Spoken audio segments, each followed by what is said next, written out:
You are listening to KC Sports Network, the #1 podcast network for today's Kansas City sports fans. With former players from your favorite teams, informed perspectives, and former insiders, this is the place for you. You can find us wherever you listen to podcasts or on our YouTube channel, all over social media, or our morning newsletter, KCSN Daily, dedicated to your Kansas City Chiefs. KC Sports Network is proudly presented by Emprise Bank, your partner in possible.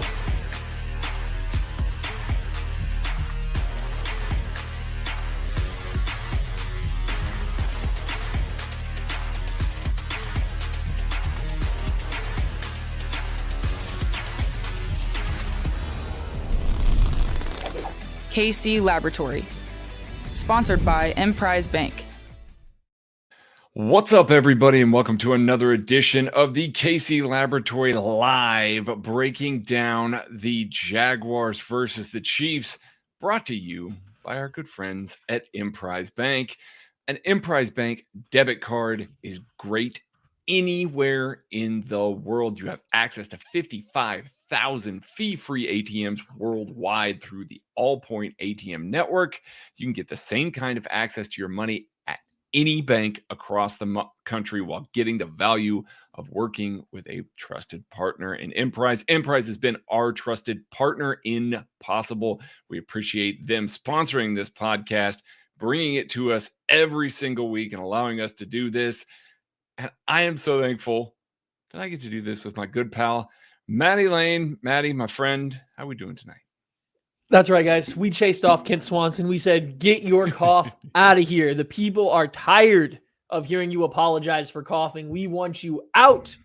Now, actually, he's want suspended. you to stop apologizing. Just cough as loud as you can directly. He's suspended for his transition earlier this week.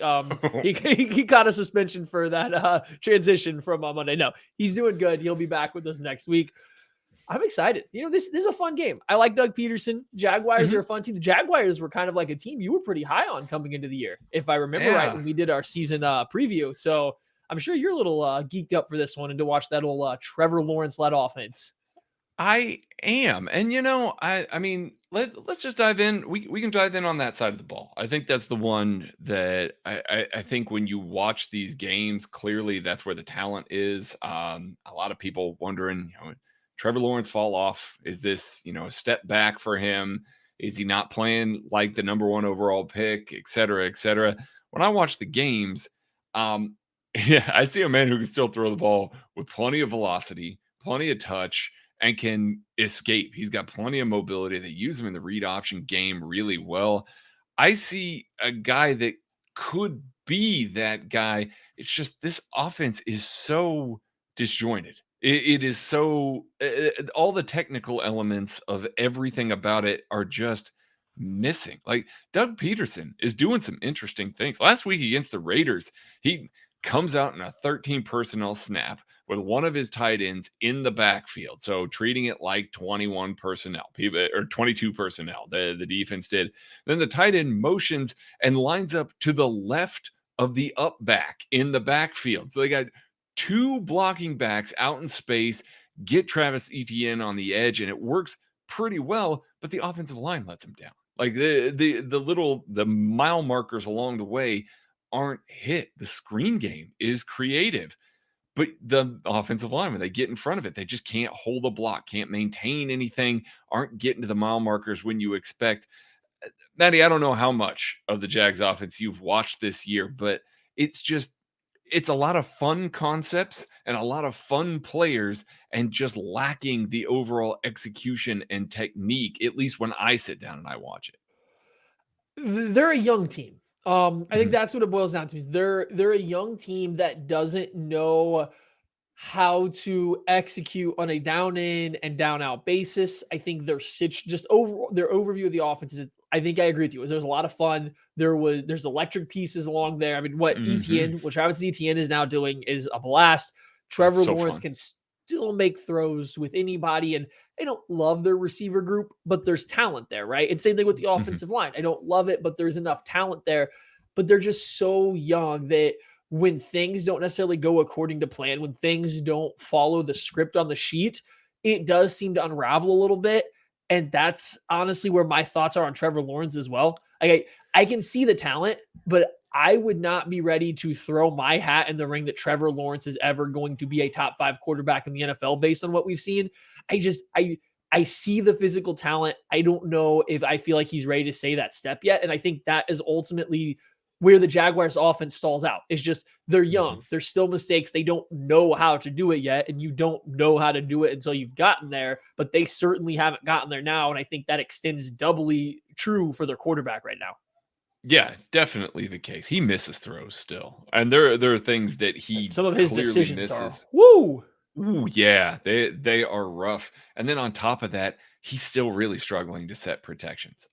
This is a bad week to see Steve Spagnuolo on your schedule. Delayed blitzes last week against the Raiders were getting home at an outrageous clip. And the Raiders aren't necessarily a great blitzing team. It's not like they got a whole bunch of dynamic players on the second level there that are going to close the gap and be able to shoot through tiny windows and things like that. The Jaguars are getting fooled by guys that were just like mugged up in the A gap and dropping out, and then somebody else would come blitzing off the edge and just home free all game long. Now, Trevor Lawrence has the mobility to slip some of those and get out in space, and then he makes a poor decision. So, I mean, it's just all kind of compounded by that. He is definitely a work in progress. I'm with Maddie. I don't see a guy that you're like, man, he's in that. Yeah, I'm not going to throw him in the Patrick LaVon Mahomes tier, but he's not even like, you don't look at him and go, man, I see a little bit of Herbert in his game. No, he's clearly a tier below that. Now, that being said, he might be in that very next tier below that, and it's purely because of the physical talents of him. Now, I think part of the reason I was so high on the Jaguars throughout the season was Doug Peterson. Dougie P out there coaching the quarterbacks. I expected some growth. And frankly, I haven't seen it. Like it hasn't been there so far this year. And that worries me a little bit. Doug's a hell of a quarterback coach. He's gotten the most out of guys in shorter windows of time than this.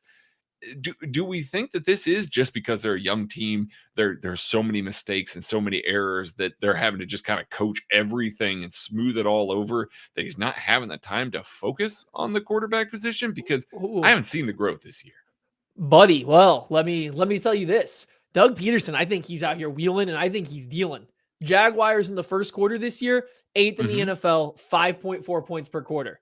Jaguars in the third quarter, coming out of halftime, 6th in the NFL at 5.7 points per quarter. Interesting. They seem to start off with the dead period a little hot. What do we think they are in the second quarter? 25th in the NFL. It's still 5.8 points, but 25th in the NFL in scoring in the second quarter. Fourth quarter, 20th. So while every team is picking up a little bit, they start to slack off. The further away you get from what you would classify as Doug Peterson schemed up or scripted plays coming right out of half with adjustments or into a game with adjustments, they are falling behind the average in the NFL. There's a stark difference in their offense in the first and third quarter versus the second and fourth. Now, I do think part of that goes back to what I'm saying. It's a young team. They don't know how to execute highly in situational football. But I think even when you watch the game, I think their London game was a prime example. Kind of once they got off that quick script and it kind of became, okay, guys, we now have to go make these plays. They didn't look necessarily lost, but a little out of control. So I think Doug Peterson is doing great. I just think this team is still learning how to do it when they're not operating off of what he pushes out in front of them to say, hey, here's your game script for the week. And I think that also shows up in the red zone. This is a team, third down conversion, they're top 10 in the NFL. When they get to the red zone, 21st in touchdown percentage or scoring percentage. Touchdown percentage. They are not, they're okay, below average at scoring touchdowns, but they're really good on third downs. I think just when it comes down to making these young players execute, when they have to execute and Doug isn't giving them the straight up winners, it gets a little bit more iffy. That's just my read on what their offense is right now. No, it definitely looks that way. Like that's when the most tantalizing stuff comes out, at least for me, when I'm watching their games. Like I see it as, a group that clearly has fun stuff and clearly can scheme things open. And some of the stuff that they do with like some of their wide zone pitch work and everything like that, run a lot of gap scheme stuff that they get ETN into space. And since they moved on from Travis or from James Robinson, and it's basically the Travis ETN show, it has been so much fun to watch what he's doing. But you also see them lose a lot of games. Now, I think that that's a kind of a testament to what they're doing there because they don't get blown out. This isn't a team that like gets run over by anybody that they've played this season. Everything has been close. Like they have been competitive at each and every one of those games. And so yeah, those numbers line up. That's how they're competitive. Come out at the start of the game hot, come out at the half hot, and then they just can't hold on. Can't stay in the pocket for that amount of time. Make mistakes. Trevor Lawrence has had lots of fumbling issues. I mean, just some awful fumbling issues this season. And so, yeah, turnovers are killing them as well. I just see a team, again, like you said there, that has glimpses. And it does tend to be in those early quarters there. And then it just kind of, it's not necessarily that they're getting figured out by a defensive coordinator. Certainly defensive coordinators make adjustments to try and take things away, but they also then lack some of the execution. It's almost like they hammer on like the first 15 really hard every single week, and the rest of it is just not there. You're not seeing the practice there. I think one of the things that shows up the most, and I'm gonna pick on him a little bit here, Brandon Scherf quits on so many plays. Like Brandon Scherf is a guy I've been around for a long time, made a lot of money as an offensive lineman here. Brandon Scherf will get to the point that he needs to get to, and you'll see him, like with a safety, he'll come up on a screen or something like that. Safety will come up, Brandon Scherf will come up, he'll hit him, and then it just kind of quit. And then, the safety's not engaged during that time. Safety goes around and makes the tackle. And it's details. It's detail oriented. It's almost like everybody's just kind of going through the motions, and the finishing isn't there. The commitment to it for 4 quarters isn't there. And I that lines up a little bit with what you're saying there, Maddie. I think so. And now Brandon Scherf should be one of their veteran leaders. I understand that they paid him to bring him in, but this is like an all new coaching staff, a lot of new pieces. Part of having him in that building is to be a leader, be a guy leading by example. And yeah, if he's not able to, give 110% every play, that maybe rubs off on other guys. And I think it's really interesting, like just kind of you brought him up, and soon we have to transition a little bit to how the Chiefs will stop this offense. But just looking at the Jaguars in totality right now, their offensive line, or I guess their passing attack in general, 3rd lowest sack percentage in the NFL this year. They don't get sacked. Trevor Lawrence doesn't get sacked a lot, but you watch some games and it seems like the offensive line's a problem. You watch some games and it seems like Trevor Lawrence feels like he's under pressure a lot, whether he is or isn't. So something just isn't quite coming together at all ends. And you see, like you mentioned, glimpses here, pieces there. They just haven't found a way to tie it all together. I think that's why they're blowing leads. That's why they're losing close games that they have a chance to win. It's all the recipe right there. It's just when you don't have a veteran quarterback, when your veteran offensive lineman isn't doing these things to go the extra mile, you have a super young defense that doesn't necessarily have that guy. Like, who are you leaning on to get things done in these situations? Brandon Scherf is supposed to be one of those guys. If he's not playing like it this year, which he hasn't, like he's been a fine player, but when he's not playing like that guy that's going to push you over the edge, when he's not bringing in to command that room and get everybody focused and on the right page, that's a tough look. That's a tough sell going forward, just for everybody else out to be like, okay, we're looking to you, the veteran presence, on how to win. And you're like, I don't really know how to either. Yeah. What are we doing here? Yeah. And I think part of the reason the sack rate is so low is Trevor Lawrence gets rid of the ball really fast. He's 8th in the NFL in time to throw, shortest time to throw per NFL next gen stats. Like, they don't want to hold on to the ball any quicker. And it makes sense with their receiving weapons. It's not like they're drawing up a whole bunch of long developing plays for a whole bunch of slot receivers and tight ends. Like, they're getting the ball out quick, trying to throw a lot of bubbles, trying to run a lot of RPOs and things like that. It makes perfect sense why he's getting the ball out quick. This isn't Tom Brady, who's just scared of being hit. Like, this is generally the offense. It's the scheme that's getting the ball out of his hands quickly. And yet it does still feel like he's pressured all the time. Like, it feels like he's constantly under duress, and that causes his It causes his footwork to get loose, causes him to make mistakes. I mean, you see a lot of instances where he's just missing dudes undercutting things. So it's not that he's a bad quarterback necessarily. It's that playing within the scheme, trying to get the ball out quickly, and then having an offensive line that's not picking it up like at all is a recipe for death. And I mean, if we're talking about recipes for death, we should throw to our next ad right here. Hey, sorry to interrupt, but I have to tell you about some of these strange tall boys of beer that you might see in the bottled water section of your favorite store. Well, it's not actually beer. It's a liquid mountain spring water company from the Alps, and it's called Liquid Death. And you might be wondering, Tucker, why is it called Liquid Death? Well, let me tell you, it's because they'll brutally murder your thirst. That's right. Not only are they going to brutally murder your thirst, they are going to brutally murder plastic pollution in the process. It's wonderful with their infinitely recyclable aluminum cans.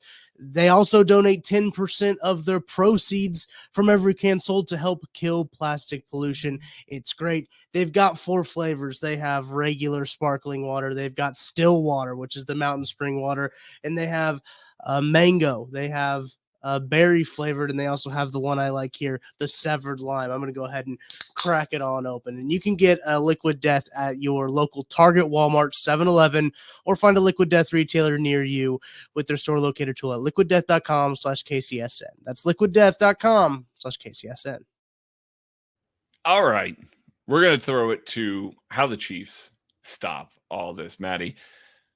Let's start with Travis Etienne. I think that's the most dynamic piece on this offense. I think that's the guy that is most in jeopardy of causing damage to the Chiefs defense right now, especially how their run defense has been lately. So give me your takes on how you think the Chiefs should stop Travis Etienne. Hope Frank Clark is back, so you have your best defensive end. He's not going to be back. He's not going to be back. Setting the edge. You get the defensive end that can probably, hold contain on this explosive running back who is beating quite literally everyone around the corner. Derrick Henry was a rough matchup for the Chiefs just because he's a good runner, but what the Titans do on the ground kind of plays into what the Chiefs want to see. That outside zone stuff. And yes, there was some big plays in the first half, but you could see the Chiefs had answers, and it's still what they want to deal with. They would much rather you try to single block everybody, just work it up to the next level, trying to hit these cutback lanes. That's what their defense is essentially prepared for. What they're not prepared for is getting to the outside quickly. What they're not prepared for is if a team is going to run some gap stuff or some man stuff, and the Jaguars mix it up a little bit with Etienne, but what they really do is they get him going on the outside a lot. They're not trying to stretch you horizontally to hit a cutback back to the inside. No. They are trying to get him on the edge, and they have 2 athletic tackles that are also able to pull and get on the edge. So they run a lot of pin pull stuff using Cam Robinson or Jawan Taylor outside the tackle box and getting them out in front of Etienne and then letting him make moves off of him. So it really is going to be up to one. Defensive ends are going to have to be aware when guys are coming down to pin them inside. That's number one. You have to be aware when a tight end or a wide receiver is aligned close enough to pin you on the inside. Like, that's step one. Step two, linebackers are going to have to get up and they're going to have to get moving quicker than they normally do. Like, you might have to risk overrunning some stuff and hope the backside of your defensive line or hope the backside linebacker can close down the cutback lanes, because you're not catching Etienne to the corner. If that defensive end loses contain, if he's not there to hold contain, you're not catching up to this guy. This Derrick Henry's fast once he builds up speed. Some of these other running backs they've faced out there, even Christian McCaffrey, he's fast. He's not Travis Etienne fast the way Travis Etienne's moving right now, right? So these guys are going to have to be ready to unlock their hips and get going really early, because Etienne wants to get to the outside. The Jaguars are scheming it up really, really well. And without Frank Clark, that means you have the potential to run either direction off the defensive line. Yeah, and I think that's kind of the underrated thing about Frank, is that he's disciplined enough with some of the stuff that they're throwing. And Doug is going to throw a ton of stuff at this Chiefs defense. He's disciplined enough to where teams will kind of go away from him, just be like, let's attack the other guy. Like, we feel more confident that he's not going to get to the edge. He's not going to pull off something that gets there. So it makes it a little easier for the Chiefs to funnel things, but that's not going to be the case. Like Maddie said, he's going to hit both sides of this. I'm going to read this off. Week 5, Jacksonville against Houston. From then on, these are the yards per carry by Travis Etienne. 7.1, Oh, no. 8.6, 8.2, 6.5. Last week was his lowest yards per carry in a long time. It was 3.89 against the Las Vegas Raiders. Not a great run defense by any means. Rushed 28 times, his most yet, for 109 yards. Clearly is an explosive player and a maintained explosive player. We're not talking about like a handful of carries there. I mean, these are double-digit carries, 14, 24 carries. Like there's going to be all kinds of space for this to work. So, yes, those defensive ends, Carlos Dunlap, Mike Dana, have to get upfield, have to be able to shut that down. The safeties have to run the alley and be able to stack blocks against these tight ends when the Jaguars are going to use heavy personnel. They definitely love to do it. You're going to see a lot more instances where you're going to have the safety one-on-one in the alley. Now, obviously, I like Justin Reed and Juan Thornhill's chances against Travis Etienne better than I like them against Derrick Henry because he's a monster, but it's still got to be gap sound. And that's what they struggled with this past week, especially in the first half until they started switching to some of those bear fronts, mugged up looks, kicking the defensive ends out, not having the safeties try and take tight ends. I'm wondering if we're going to see more of that to start the game. If Steve Spagnuolo just gets to the point here where he says, hey, listen, teams are going to run a lot of 12, 21, 22, 13 personnel against us. They're going to keep us in base. And we're not doing a particularly good job of winning our one-on-ones up front. So let's switch to more of a bear front. Let's tighten things up. Let's prevent the guards from climbing quickly and then try and scrape our safeties over the top and the outside to try and pin everything to the inside and just kind of narrow everything down and funnel everything to the middle. It more of like a run defense by committee, which it always is, but trying to build a wall rather than trying to just gain penetration, get into the backfield and make a stop there. I'm curious to see if any of the stuff that we saw in the second half, those adjustments occur, because you're also selling out a little bit against the run. And I don't know that I love doing that. I mean, Addy, we just got done talking about Trevor Lawrence, but they can still throw the ball around the yard. They can. I guess here's the good thing about the Jaguars. They don't do a ton of play action, right? I think as of right now, there's only 55 pass attempts from Trevor Lawrence against play action, according to Pro Football Reference. I think they're pretty strict at what they consider a true play action play. So like it has to be like, do believe like actual back to the defense and doing it. They're not counting anything that might be like an RPO that has no real read. Anyway, they don't do a ton of play action passing. So I do think that helps the Chiefs defense a little bit. You're not overly worried about being sucked up versus the run and then beat over the top. Now, when they do go play action, they're averaging 10 yards roughly per attempt. So like they're getting chunks when they do it. It's just they aren't killing teams with their ability off play action. So I think that does help. And then on the other side that helps, I look at the Jaguars receiving weapons, and then I look at the Chiefs secondary, and I feel pretty good. Yeah. I feel pretty good about what this Chiefs secondary looks like against this Jacksonville Jaguars wide receiver group. Now, especially if L'Jarius Sneed can play, which as of right now, I'm assuming he is going to play, right? You put him in the slot versus Christian Kirk or Evan Ingram. It really doesn't matter to me. I feel completely fine there. And Zay Jones. Yeah, pretty much. Zay Jones does nothing. Marvin Jones, Zay Jones, any of the Joneses, they don't do anything on the outside. I'm excited to hopefully see Trent McDuffie get challenged a little bit more by a team that will air it out more than the Titans did, because they will throw it around. But I don't see a glaring mismatch that I have to be afraid of as a Chiefs fan. So I'm hoping some of these young guys get challenged, but I'm also feel good that it's a nice ease into kind of what the rest of the NFL season is going to be. I don't think the Jaguars passing weapons should really impact, should beat up on the Chiefs secondary. You add on to that, you get out of the first scripted plays and you get out of that first drive in the third quarter, which I assume the Jaguars will find some success because that's where they've been good all year long. You get past those kind of 2-3 drives right there. I'm hoping the secondary can really lock them down and allow the defense to play more aggressive versus the run like they were able to do later on in that Tennessee Titans game. Yeah, I expect we're going to see plenty of man coverage. I really do. We saw plenty against the Tennessee Titans. Now, obviously, those weapons and Malik Willis are not instilling fear. Like that's one of those is you get beat sort of situations because Spagnuolo was selling out against the run.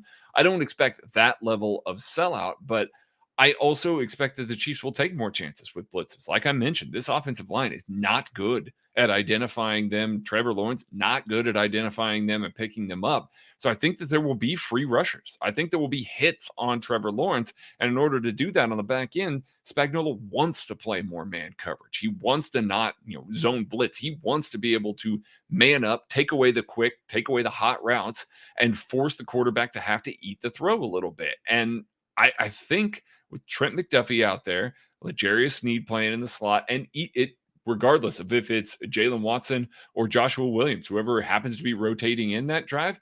I think that either one of those guys is capable of handling the receiver opposite them in this particular game. I think this is a good game after that Titans game to kind of get some experience. They're going to run route combinations at him. It's not just going to be go balls up the sideline. There's going to be stuff that you're going to see. There's going to be multiple combinations that they're going to try and throw at them. Doug Peterson's going to try and get guys open, run, mesh routes, try and have pick routes, try and force guys to work over stuff, call man beaters. If this Chiefs defense can still play those well and lock it up with a good secondary, I think that there are plenty of opportunities for the Chiefs to blitz, get guys in there in Trevor Lawrence's face and start forcing him to be a little bit more rattled, wanting to get the ball out quickly. And then Steve Spagnuolo can kind of tee off, play on the short game a little bit. So I am fully expecting that this Chiefs defense will find some success.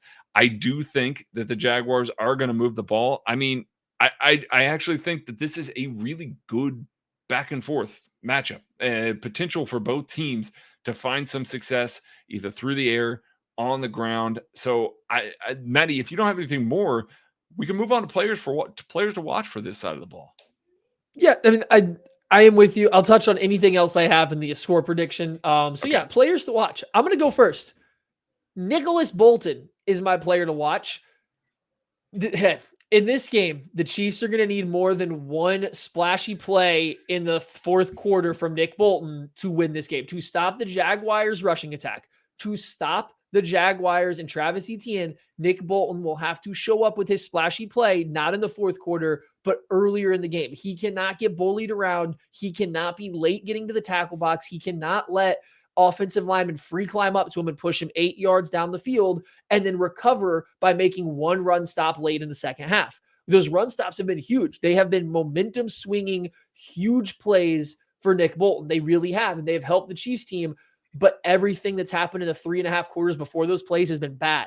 And I think the way this Jaguars rushing attack is set up, the speed and how dynamic it is, if that is the case through 3.5 quarters again this week, the Jaguars will move the ball with absolute ease against this Chiefs defense. I think Etienne and this Jaguars rushing attack is more dangerous against the Chiefs defense than the Tennessee Titans and Derrick Henry were. Woo. I'll hear it from the diversity of that standpoint. And please, Steve, do everything you can to make sure that Willie's kicking out on Etienne in the flat. Please. That man is fast. That's not Nick's forte. So please make sure Willie's in the flat. My player to watch this week is going to seem like an obvious one, but I'm doing it anyway. Chris Jones. Chris Jones has had a good year. I don't want to say that he's had a bad year by any means. I think it's been a quieter year, but a more consistent year for Chris Jones. And I think what we're going to see is the Jaguars are going to try and move him off the spot. They're going to try and get him in single blocks in the run game, and that has its advantages and it doesn't. I don't know that the Jaguars guards are good enough to really take advantage of him in those regards. And I don't know that they're especially good enough to be able to down block, with a tackle or something like that when they do try and get these GH counters and things like that we do like to see them get to the edge. I think Chris Jones is going to be living in the backfield at this game because he's going to be able to beat up on these guys in the pass game. I think he's going to be able to chase down and blow some stuff up in the run game as well. I actually think this is one of the splashier Chris Jones games just based on watching this offensive line, watching them try and pick stuff up, and watching them having to deal with guys that are really good. They haven't had to deal with too many of them on the interior so far, but the guys that are good on the interior, they have really struggled against. I think this is a Chris Jones breakout game. And I think it's one that you look at and you say, hey, that's finally the guy that we've been waiting for all year long, even though he has been much better all season long. But I think you start seeing him add to his sack tally. I think you start seeing him boost his value even more. He's obviously in a contract year here, more or less. I know he's got one more on there, but it's a massive one. Chiefs are either going to have to extend him or they're going to have to trade him. So he's really playing for value here. And speaking of trade, here's our next sponsor. Hey, sorry to interrupt again, but I've got to tell you about our sponsor, Trade Coffee. And going to a coffee shop is a great experience, but it's not something most of us can do every day. If you're looking for that delicious local coffee shop taste on a daily basis, it's so much easier to get that with Trade Coffee. Trade Coffee is a coffee subscription service that makes it so easy for you to discover new coffees and make your best cup of coffee at home every day. No fancy equipment needed. It's wonderful. Whether you know what you're doing and you already know what kind of coffee you like, or you're looking and you need some help, Trade makes it easy and convenient to discover new coffees. They'll send you ground coffee or whole beans or however you make it your coffee at home. They will send it to you. It's absolutely perfect. It's a win-win in my book there. Here's how you got to do it. You're going to upgrade your coffee today with Trade Coffee and let them take the guesswork of finding your perfect cup. Right now, Trade is offering listeners a total of $30 off their subscription, plus free shipping at drinktrade.com/KCSN.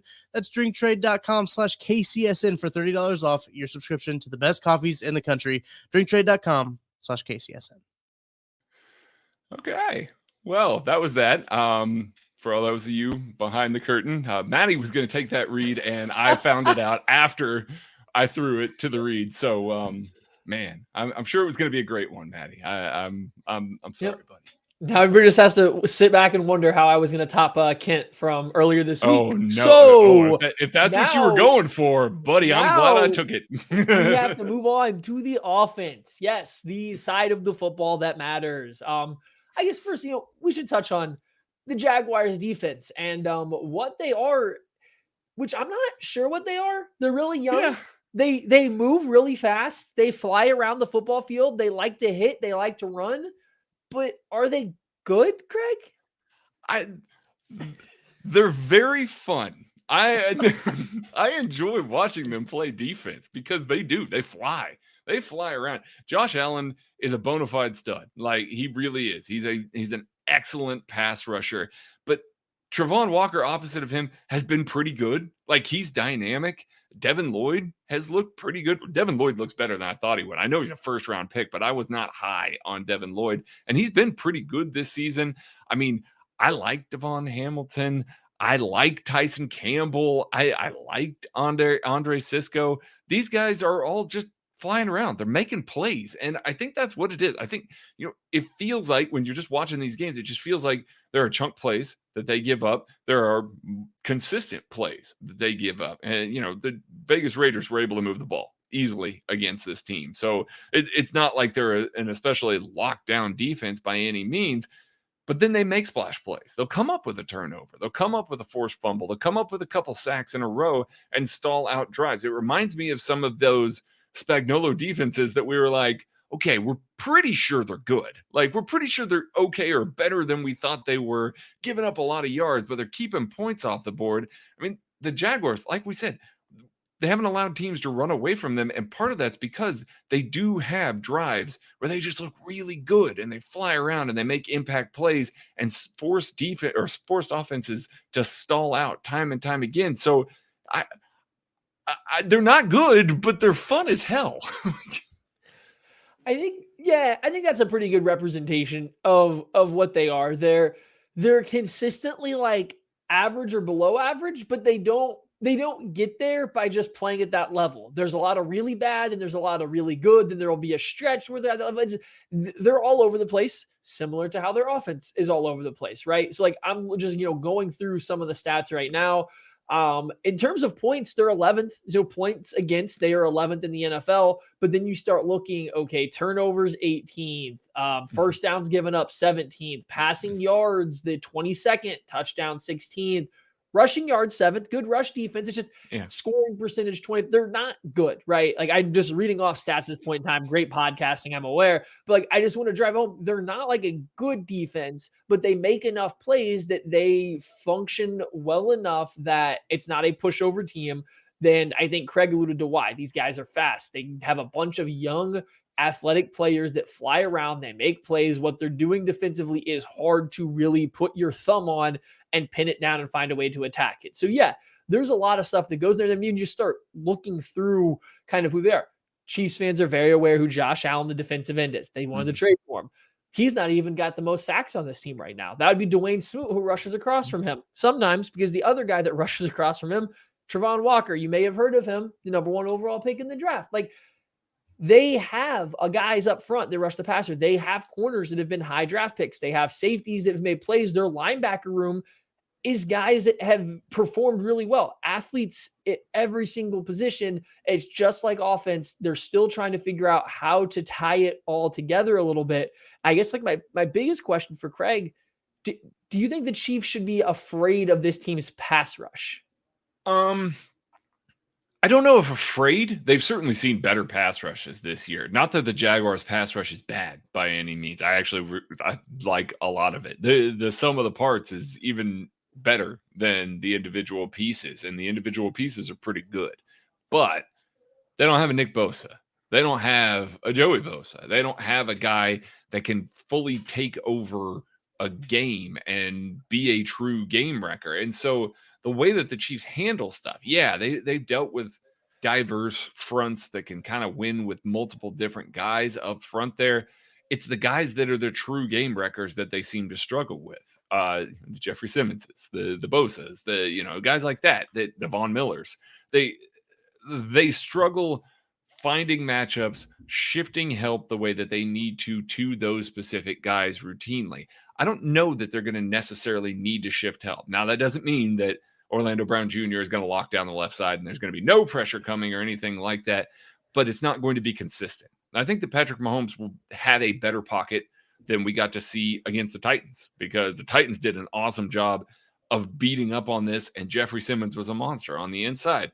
I don't know that you're going to see a Smoot. I don't know that you're going to see Josh Allen, Travon Walker win consistently enough to where Patrick Mahomes is going to be bailing from clean pockets, going to be forcing throws, going to be stalling out the offense in the way that's how we typically see this happen. When games go bad for the Chiefs, we start to see the happy feet. We start to see him bailing. I don't think we're going to see that this week. I don't think the pass rush is so good that we're going to see it affect him so immensely that he can't execute the offense the way that we want to. And that means he's going to be throwing against a secondary that, while I like pieces of it, it's not an elite secondary by any means. And I think, I guess that's the next place you kind of go look. Their big, offseason acquisition these past couple years on that side has been Shaq Griffin to play cornerback, coming over from Seattle. He's been good for them. He is not bad, but he still is giving up, 110 QBR rating when he's targeted. Now, he's only given up under 8 yards per reception when it is happening. So it's not like he's getting beat like a drum, but you don't want to see your number one corner giving up, out of 32 targets, giving up a QB rating that high. So he is still able to be attacked. And outside of him, it's a bunch of young guys, Tyson Campbell. They have Andre Sisco playing there in the secondary. I think Monteric Brown, a rookie out of Arkansas, has gotten some run for him this year. So they have guys, they have highly drafted guys. They have names that people should know, but I don't know if anybody is particularly having a difficult time finding space against the secondary. When they're in man coverage, yes, they have the ability to lock down really quality receivers. They also have the ability to have any one of them kind of get beat on any given play. And then same thing when they're playing in zone. It's a young defense. They have plenty of blown coverages left and right when they play zone. There's a lot of open guys across the field working vertically. So as long as the pass protection holds up, it's the same thing on the other side of the ball. If the pass protection can hold up, I really don't think the Jaguars secondary should be able to do what the Titans secondary did to the Chiefs. Now, is it going to be like it was versus the 49ers in terms of playing against man coverage? No, there won't be that many open receivers. It won't be that bad, but I also think you're getting a clear step back from what the Titans were able to do. And that's even before you get to the whole point of the coaching staff for the Jaguars defense not being on the same level of Mike Vrabel's. No, definitely not. Vrabel always has a great plan that comes out, and this Jaguars team, the defense, at least at the point that the Chiefs played them, isn't as good as the Colts defense was. Like that Colts defense was scary good at that point of the year. So I do think that of the AFC West or South teams that they played so far, this is by far the worst defense from a matchup perspective for the Chiefs. Certainly there are metrics that the Jaguars are better than, but I also wonder, and I know that we're going to see plenty of Travis Kelce, plenty of Juju Smith-Schuster. I think we're going to see plenty of Kadarius Toney with McCole Hardman potentially missing this game. And even if he doesn't, I imagine he'll be limited. An abdominal strain is nothing to like sniff at. Like he's going to be hit if he has the ball. So they're going to, I imagine they're going to limit his workload a little bit. We'll see more Toney. We'll see more of that. I'm wondering, Matty, if we see a little more heavy personnel. The Chiefs have used it sporadically. I mean, Andy Reid still loves to use 12 personnel plenty. The Jaguars will get into their base defense in a hurry. And I know I just said that Devin Lloyd has been better than expected, but he's still not been elite in coverage. Like that, he has struggled very much with that. And he's also, probably the better of the two between Foysad Olokun and him. Like I don't know. Like both of those guys are kind of about on the same level. And the Chiefs are going to want to use some of their guys across the middle of the field there. Andre Sisco can certainly play top down. They like to play a lot of quarters, so that's not a problem for them at all. But I imagine that Travis Kelce is going to see plenty of matchups in 12 personnel looks, and Noah Gray as well, against those linebackers. And I think that's a very exploitable matchup for the Chiefs this week because those two guys aren't great coverage defenders.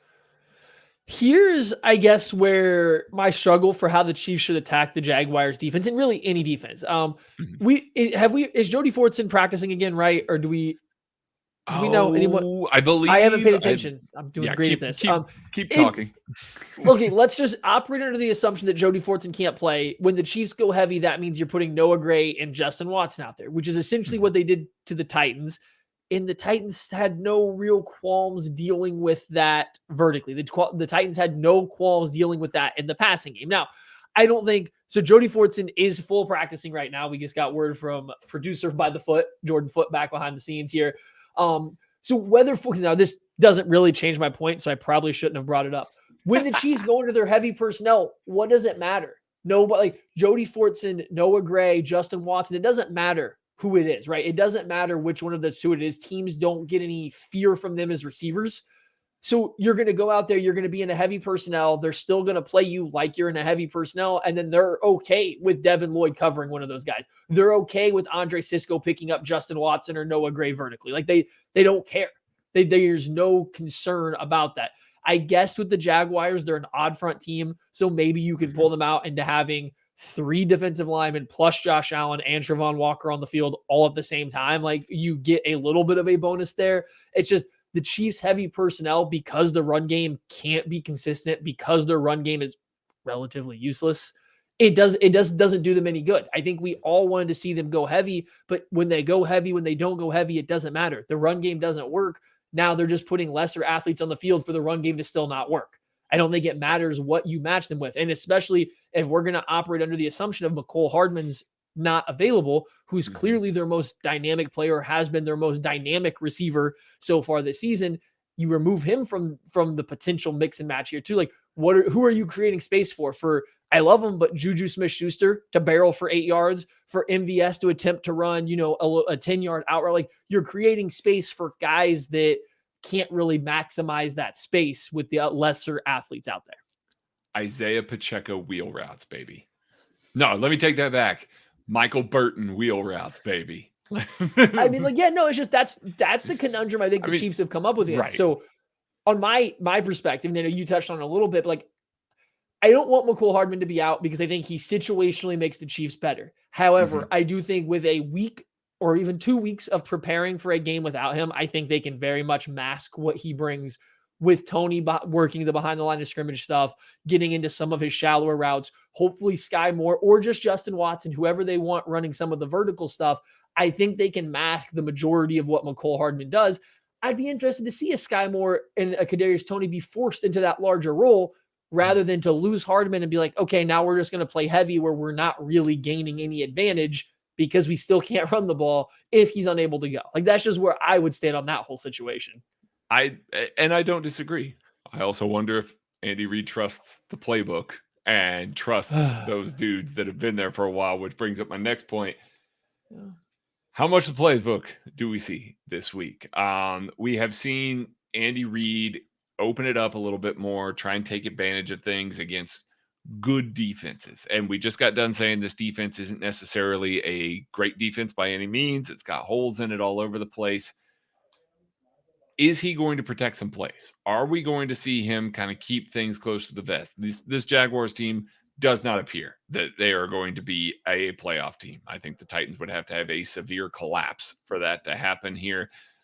Now, they played a lot of competitive games. I don't know that Andy Reid is turning on the tape and saying, hey, listen, we're just going to be able to line up and do our normal thing and know that we can execute enough to beat them. I may not cover the spread, but we know we can do enough. Or does he turn on the games like we are and say, man, there are drives where they're all over the place. There are drives where they start this game and on the offensive side of the ball and they're able to score at will. And then this defense is coming up with stops. Do we see him pull out the stops a little bit more? Do we see it beyond the first 15 this week because this is probably not a playoff team? Or are we going to see another situation where Andy keeps it kind of vanilla? We see kind of frustrating second and long runs, the scheme stuff that we don't necessarily think is matching what the Jaguars are going to do. What do you think? What's going to happen this week? Is there an AFC team? It is an AFC team. Yes. You're not getting wide open Andy. There's just no chance you're getting wide open Andy here. I think I will also counter with this as well, or put this in there. I think that the Jaguars are a team that Andy Reid probably feels and probably should feel like his guys can go out there and execute whatever the base level game plan, whatever the basic installs, plus his few designer plays that he wants to call, that he wants to put on film. He feels like this team should be able to go out there and out execute them based on that. He does not need to be surgical in what he calls and his game plan to beat this team. Do I agree with it necessarily? No. Do I like the philosophy? No. But we've watched Andy Reid for a decade now here with the Chiefs, right? Like, this is kind of what he does. When he goes into these games, especially where he doesn't want to show something and he wants to keep things a little bit protected, I think just generally being an AFC team that has a chance to get into the playoff picture, he doesn't want them to be able to go back to this game and be like, okay, this is what they did to us. I think you get not a generic game script, but I think you don't get the 49ers. You don't get the Tampa Bay Buccaneers where it is just precision and surgical attacking that specific defense. You are going to get an Arizona Cardinals level thing where it's like, yeah, here's a lot of what we can do. Now watch us do it. Man, I just think these AFC South matchups are clearly killing this fan base. They are. I mean, and fortunately, the Chiefs have the Jags and the Texans on the back end, the two worst teams in this division, right? Well, I don't know, man. That Colts team is rough, but at the time the Chiefs played them, that Colts team is better than they are right now. So we'll see how the AFC South goes. Those two players to watch, Maddie. Who you got first, bud? Oh, put me on the spot first. We mentioned him, and it's just because, okay, we don't know what it's going to be, right? Like, I'll go back. I'll go with Kadarius Toney again. Kent did him last week. I'll bring him back up just because right now, I don't know. I don't feel confident that McCole Hardman is going to play. I don't feel confident he's going to get out there. And if, again, going back to that same point, if you're Andy Reid and this Chiefs coaching staff, do you need McCole Hardman and what he's brought for the team, which has been situationally important, but do you anticipate needing that for this game to win? I don't think so. Go ahead and give him some rest. And along with giving him rest, you let somebody else that's new to the team maybe pick up a few more reps. So, or heck, even if McCole plays, we still saw Kadarius Toney got 3 targets on 9 snaps or whatever it was. So let's see that go up. Let's see what he can do. Maybe he runs something beyond 5 yards this week. My guy to watch is going to be Orlando Brown Jr. Josh Allen and Travon Walker are not great matchups for Orlando Brown Jr. And I know we got done talking about Orlando Brown Jr. earlier this week and how, a lot of people put a lot of stuff at his feet this week, and we didn't necessarily agree with that. I thought he was pretty okay. How does he look against more explosive guys, bendier guys that can turn the corner at 8 yards? He's going to have to get into his set and get up the arc a little bit quicker than we've seen him this season. And it hasn't looked good when he's played against guys that could do that against him, whether that be the injury, whether it be something that's going on with him right now, or whether that not be part of his full game. I think that this is a big test for Orlando Brown Jr. I just got done saying his pass rush doesn't terrify me because I don't think they can consistently beat him. I definitely believe that. However, these are guys that have elements that Orlando Brown Jr. has struggled with before, that speed up the arc. If you can lean on him a little bit more, push him a little bit wider, I feel very confident in this passing offense. If not, could be a very long day for this. All right. Prediction time. Maddie, I'm going to let you kick off first, buddy. Okay, so I wanted to touch back on this too. I think the Jaguars offense will be able to move the ball. I think they're pretty good at it. The problem is I think they kind of get it stale. They kind of falter when it comes to the red zone. So especially in that first and third quarter, when they start driving down the field using Doug Peterson's fun plays and this offense is clicking, when they get to the red zone, can the Chiefs hold them to threes? Can the Chiefs force some turnovers? The Jaguars, they're okay at scoring touchdowns coming out of the red zone. They're a middle of the pack red zone scoring offense, right? So can the Chiefs keep them out of the end zone when they're driving down the field? Because I do think they'll find some success. On the flip side, I don't think the Jaguars are going to be able to stop the Chiefs very well. I really don't like that matchup for them. I get where you're coming from with Josh Allen being a bad matchup and Travon Walker, but I don't see either one of those guys as elite speed, deep up the arc rushers either. And that's really where the Chiefs get in a lot of trouble. So I almost feel better about this particular matchup, even though they're good players. I almost feel okay about that pass rush, giving Mahomes time and the Chiefs weapons versus the secondary. So I think both teams will be able to move the ball. It's about whoever's going to execute better on third downs and in the red zone. And am I going to trust the team that we've spent this whole time saying they just kind of find a way to shoot themselves in the foot and not get it done? Or am I going to take the team that has hosted 4 straight AFC championship games when that happens? Give me the Chiefs. I'm going to take this one 31-24. The Chiefs take it. I love how close you predicted that because I'm going with another close score as well. This Jaguars team is hard to kill. They really are hard to kill. And part of that is the way that they play in the first and third quarters. Part of that is just their overall explosive nature. You get that many athletes, pick that many times in the early part of the draft, you get guys that move different than everybody else that can kind of close the gaps and take away some angles that maybe are typically there. Now, I do think that the Chiefs are by far the better team here. I think they got the better offense. Honestly, I think that they've got the better defense. I really do, because that secondary with Trent McDuffie back there is so much better and keep a lid on things. I think we're going to see the defense hold up their end of the bargain. But I generally believe that the Jaguars are going to move the ball. We are going to see points on the board. I think this is a lower scoring game than that, Maddie. I'm going to go Chiefs 24, Jaguars 20, and a kind of ugly game that nobody really looks particularly good. Listen, man, we just got done with the Titans team that he threw for 446 yards and only put up 20 points. So I'm going 24-20. Chiefs win in a game that's a lot closer than any of us want it to be. But at least we're not going to be staying up late on a Sunday night on an overtime game. Why'd you remind me?